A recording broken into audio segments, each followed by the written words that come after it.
Hi friends, మీ ఇంట్లో ఎలక్ట్రికల్లో DP switch అనేది వాడుతున్నారా? అసలు అది డీపీ స్విచ్ అంటే ఏంటి, ఎక్కడ వాడతారు, దానివల్ల ఉపయోగం ఏంటి, అది వేసుకోవడం వల్ల ప్రయోజనాలు ఏంటో చిన్న ఇన్ఫర్మేషన్ ఇస్తాను. మీ మిత్రులకు అవసరం ఉన్న వాళ్ళకు కూడా ఇది షేర్ చేయండి. అయితే మన ఇంట్లో వాడేది సింగిల్ పోల్ స్విచ్చెస్ అండి. అయితే ఈ డీపీ స్విచ్ అనేది 32 amps 16 amps ఆ విధంగా ఉంటాయి. అయితే అవి మనం వాడడం వల్ల ఫేస్ న్యూట్రల్ అనేది కంట్రోల్ చేయొచ్చండి ఒక్కసారిగా. అంటే మనం సింగిల్ పోల్ స్విచ్చెస్ అయితే ఫేస్ ఒకటే కంట్రోల్ అవుతుంది. అదే డబుల్ పోల్ స్విచ్, ఆ డీపీ స్విచ్ ఉండడం వల్ల ఫేస్ న్యూట్రల్ అనేది కంట్రోల్ అవ్వడం జరుగుతుంది. దానివల్ల ఎలాంటి ప్రయోజనాలు ఉంటాయంటే, ఇప్పుడు ఉదాహరణకు ఒక గ్రిజర్ అని ఉందనుకోండి, మీరు స్విచ్ ఆఫ్ చేశారు, అయితే అక్కడ ఫేస్ అనేది కట్ అవుతుంది, అయితే న్యూట్రల్ అనేది కంటిన్యూటీగా రన్ అవుతూనే ఉంటుంది.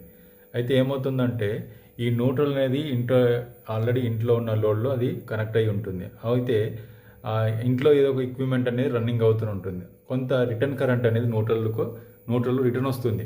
అప్పుడు ఏమన్నా లీకేజ్ కరెంట్ అనేది, అంటే ఏమన్నా లోపల ఏమైనా లీకేజ్ కానీ ఇన్సులేషన్ దెబ్బతినేది ఉంటే ఆ రిటర్న్ కరెంట్ అనేది కూడా కొంత ప్రభావం, ఆ ఎఫెక్ట్ అనేది మన మీద కొంత చూపుతుంది. అయితే మీరు ఈ డీపీ స్విచ్ వేసుకున్నట్లయితే ఫేస్ న్యూట్రల్ రెండింటిని ఆఫ్ చేస్తారు ఎట్ ఏ టైం. అది అప్పుడు రిటర్న్ కరెంట్ అనేది కొద్దిగా ఎఫెక్ట్ అనేది ఉండదు. అయితే ఇది ఎక్కువ ఎక్కడ వాడుకోవాలి అంటే, washing machines, rice cookers, ovens, geysers, ACs, ఈ విధమైన ఎక్విప్మెంట్స్, హెవీ ఎక్విప్మెంట్స్ దగ్గర వాడుకుంటే మనకి ప్రయోజనాలు ఉంటాయి. ఎందుకంటే అవి ఇండక్షన్స్ అనేది ఎక్కువ జనరేట్ చేస్తాయి కాబట్టి ఈ డీపీ స్విచ్ ద్వారా మనకి కొద్దిగా సేఫ్ అనేది ఉంటుంది. అదేవిధంగా మోటార్స్, ఇండక్షన్ మోటార్స్ కూడా, అంటే ఈ కార్పెంటర్స్ వాడతారు కదా, కార్పెంటర్ మిషన్స్, వాటి దగ్గర కూడా ఈ డీపీ స్విచ్ వేసుకోవడం వల్ల కొంత ఎర్త్ అనేది మనం ఒకసారిగా ఫేస్ ఉంటుంది కంట్రోల్ చేయడం జరుగుతుంది.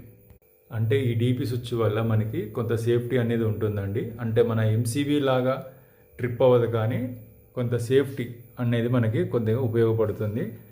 ఇది మీరు తప్పకుండా ఎంచుకోండి. ఈ వీడియో మిత్రులకు షేర్ చేయండి. మరిన్ని లేటెస్ట్ అప్డేట్ కోసం మీ ఛానల్ ఫాలో అవ్వండి. Thank you. అయితే ప్రాపర్ ఎర్తింగ్ అనేది ఉండాలంటే, ఎర్తింగ్ లేకపోతే ఈ విధమైన చిన్న చిన్న షాకులు మనకి ఎఫెక్ట్ అనేది ఉంటుంది. కంపల్సరీ మంచి ఎర్తింగ్ అనేది చేయించుకోండి. మీ మిత్రులకు షేర్ చేయండి. Thank you.